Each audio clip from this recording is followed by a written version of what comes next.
નમસ્કાર. આપણા સત્પુરુષોએ, આપણા મહાપુરુષોએ ખૂબ સુંદર મજાની વાત કરી છે કે જો એક વખત સમજાઈ જાય ને કે મારી સાથે ભગવાન છે તો પછી મારી સામે કોણ છે એ ક્યારેય ચિંતા નથી રહેતી. એ કાયમીને માટે આ ચિંતા છે ને એ ટળી જાય છે. આ વાતને સાબિત કરવા માટે મહાભારતનો એક સુંદર પ્રસંગ છે એ આપની સમક્ષ પ્રસ્તુત કરું છું. પ્રસંગ કંઈક એવો છે કે આ બાજુ 18 અક્ષરણોની સેના જે છે એના ભાગ પડી ગયા છે. એક બાજુ પાંડવોની જે નાનકડી સેના છે એ લડી રહી છે, કૃષ્ણ એના સારથી બન્યા છે, અને એક બાજુ હજારો પાયદળની સાથે 100 કૌરવોની સેના અને એની સાથે સાથે મહાન યોદ્ધાઓ છે એકબીજાની સામે લડી રહ્યા છે. વખત એવો આવે છે કે ધીરે ધીરે ધીરે કરતો પાંડવોના પક્ષની અંદરની સેના છે એ જીવે છે, એના જે યોદ્ધાઓ છે એને કશું નથી થતું, અને આ બાજુ દુર્યોધનના પક્ષના જે યોદ્ધાઓ છે એ ધીરે ધીરે ધીરે કરતા મૃત્યુ પામે છે. અને ચિંતા દુર્યોધનના મનની અંદર કંઈક એવી જાગે છે કે હવે પાંડવોનો વિજય થાય ને ક્યાંક એવું મને નિશ્ચિત જણાય છે. એટલા માટે એ ભીષ્મ પિતામહને બોલાવે છે અને પિતામહને કહે છે કે પિતામહ, તમે માત્ર શરીરથી અમારી સાથે છો પણ મનોમન તો તમે પાંડવોનો વિજય જ ઈચ્છો છો.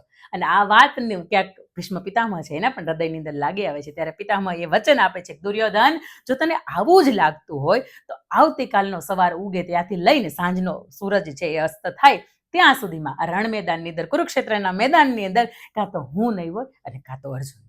મને વાલો છે, મારો શિષ્ય છે, પરંતુ તેમ છતાંય જ્યારે હું તારા પક્ષ તરફથી લડું છું ત્યારે અર્જુનને મારે હરાવવો એ મારું મુખ્ય ઉદ્દેશ છે. અને એ ઉદ્દેશની સાથે આવતીકાલની સેનાપતિની પદવી છે હું સંભાળું છું અને તું નિરાંતે સુઈ જા. દુર્યોધનને ઘસઘસાટ ઊંઘ આવી જાય છે. આ વાતની ચિંતા હવે પાંડવ પક્ષની અંદર લાગે છે. આ વાતની ચિંતા હવે કૃષ્ણને થાય છે અને આ વાત હવે ધીરે ધીરે ધીરે કરતી ચોમેર પ્રસરાવા લાગે છે. અને આ વાતની જ્યારે કૃષ્ણ ભગવાનને જાણ થાય છે ત્યારે કૃષ્ણ ભગવાન શિખંડીને સંદેશો આપે છે. શિખંડી, આવતીકાલે હું સારથી બનીને અર્જુનના રથ ઉપર સવાર હોઈશ. અર્જુન જ્યારે બાણ ચલાવી રહ્યો હોય ત્યારે શિખંડી તારે એના રથની અંદર ઊભું રહેવાનું છે, કારણ કે તું ઊભો હશ ને તો સામે ભીષ્મ પિતામહ છે એ સ્ત્રીને જોઈને પોતાના હથિયાર છે ને નીચે મૂકી દેશે, પોતાના બાણ નહીં ચલાવે.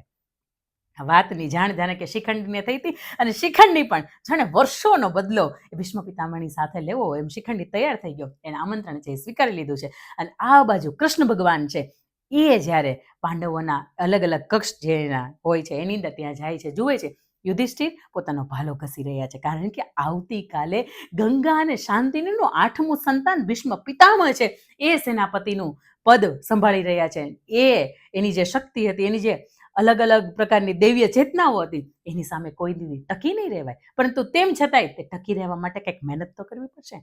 અને એ સાંભળીને એનો જે ભાલો છે એ કરે છે. ભીમના કક્ષની અંદર ડોકી ઉગાડે છે તો ભીમ પોતાની ગદા છે બરાબરની એ તૈયાર કરે છે. નકુલ અને સહદેવને ત્યાં જાય છે તો એ પણ કંઈક તલવારો છે, પોતાના ભાલા છે, પોતાની જે ઢાલ છે એને વ્યવસ્થિત રીતે સંભાળીને આવતીકાલની દિવસની અંદર બસ પોતાનું શ્રેષ્ઠ પ્રદર્શન આપવું છે આવી તૈયારીની અંદર હોય છે.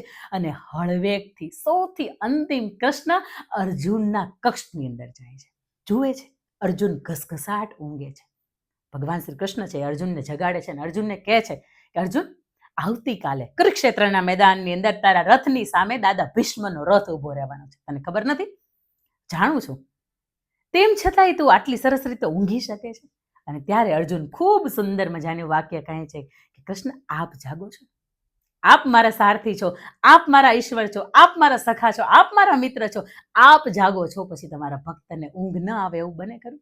જેને ઈશ્વર જાગતા હોય ને એના બાળકો હંમેશા સૂતા હોય. આ વાતના માધ્યમથી મારે તમને એ કહેવું છે કે જો એક વખત સમજાઈ જાય ને કે મારી સાથે ઈશ્વર છે, દોસ્ત આપણી સામે કોણ છે, ચિંતા કાયમીના માટે ટળી જાય છે. નમસ્કાર, જય હિન્દ, જય ભારત.